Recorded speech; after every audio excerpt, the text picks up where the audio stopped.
The following extract from the uncorrected Hansard from Honorable Praveen Bala states, and I quote, "This budget, Mr. Speaker, sir, does nothing for the sugarcane farmers who in the cane belt is still asking what happened to the promise of $110 per ton by the Honorable Minister for Finance."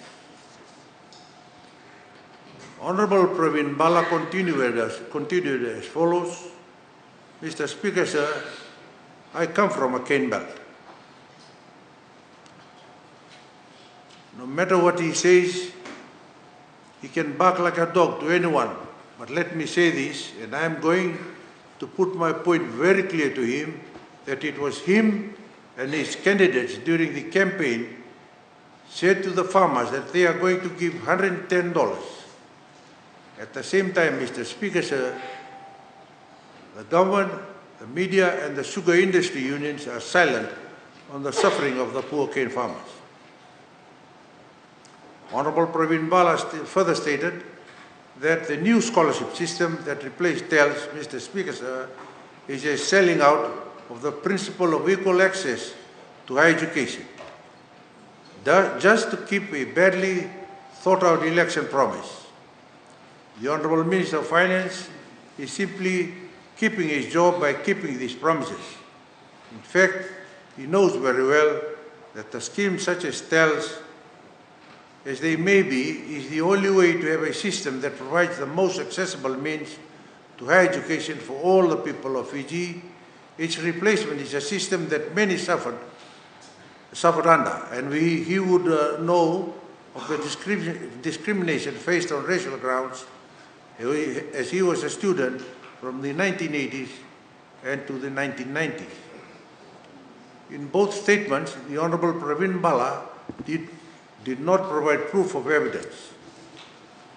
In respect of Standing Order 62, Clause 4, it is out of order for a member, when speaking, to use A, offensive words against Parliament or any other member, and B, treasonable words, C, seditious words, or D, words that are likely to promote or provoke feelings of ill will or hostility between the communities or ethnic groups within Fiji.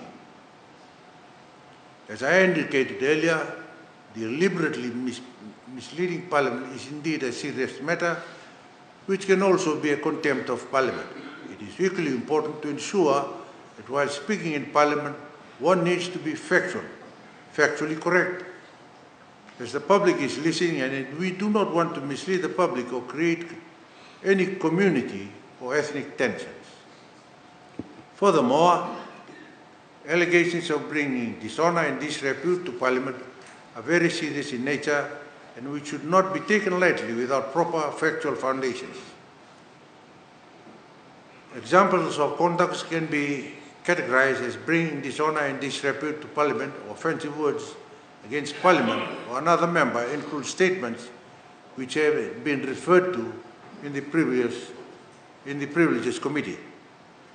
Therefore, in light of the above, I hereby rule that the Honorable Praveen Bala must provide proof that the Deputy Prime Minister and Minister of Finance did say those actual words, the place he said it, and when he said it, the date he said it, or he should withdraw both his statements on those issues before the budget debates are completed on Thursday, 13th of July, 2023.